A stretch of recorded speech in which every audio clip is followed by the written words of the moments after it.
Cabinet disable ಆಗುತ್ತಾ ಅಂತ? ಇಲ್ಲ, ಹೋಗಿದ್ದಾರೆ, ಚರ್ಚೆ ಮಾಡಿ ಹೈಕಮಾಂಡ್ನವರು ಅನುಮತಿ ಕೊಟ್ರೆ ಮಾಡ್ತಾರೆ. ಇವತ್ತೇನೋ ಚರ್ಚೆ ಮಾಡಿ ಹೈಕಮಾಂಡ್ನವರು ಅನುಮತಿಯನ್ನು ಕೊಟ್ರೆ ಇಮಿಡಿಯೇಟ್ ಆಗಿ ಆಗುತ್ತೆ. ಅಲ್ಲಿ ಎಸ್ ಅಂದ ತಕ್ಷಣ ಲಿಸ್ಟು ಕ್ಲಿಯರ್ ಆದ ತಕ್ಷಣ ಇಲ್ಲಿ ಗವರ್ನರ್ಗೆ ಅವ್ರ ಸಮಯ ನೋಡಿಕೊಂಡು ತಿಳಿಸ್ತಾರೆ.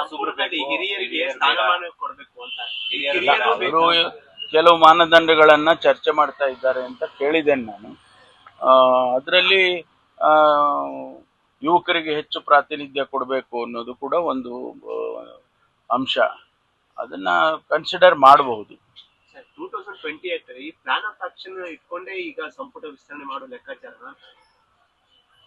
ಅಲ್ಲ, ಏನೇನ್ ಮಾನದಂಡ ಉಪಯೋಗ ಮಾಡ್ತಾರೆ ಅದನ್ನ ನನಗೆ ಯಾವ ಮಾಹಿತಿ ಕೊಡುವುದಿಲ್ಲ. ನಮ್ಮನ್ನೇನು ಕರೆದಿಲ್ಲ ಅವರು ಏನು ಚರ್ಚೆ ಮಾಡ್ತಾರೆ ಅದು ಚರ್ಚೆ ಮಾಡಿ ಇವೆಲ್ಲ ಪ್ಯಾರಾಮೀಟರ್ಸ್ ಇಟ್ಕೊಂಡೇ ಮಾಡ್ತಾರೆ ಅಂತ ಅನ್ಸುತ್ತೆ. ಯಾಕಂದ್ರೆ ಹಿಂದೆ ನಾನು ಅಧ್ಯಕ್ಷನಾಗಿದ್ದಾಗ ನಾವು ಮಾಡುವಾಗಲೂ ಕೂಡ ಅದನ್ನೇ ಹೇಳೋರು, ನೀವು ಹೊಸ ನಾಯಕತ್ವವನ್ನು ಬೆಳೆಸಬೇಕು ಹಾಗೆ ಅಂತೇಳಿ ಒಂದು ಪ್ಯಾರಾಮೀಟರ್ ಇಟ್ಕೊಂಡಿದ್ರು.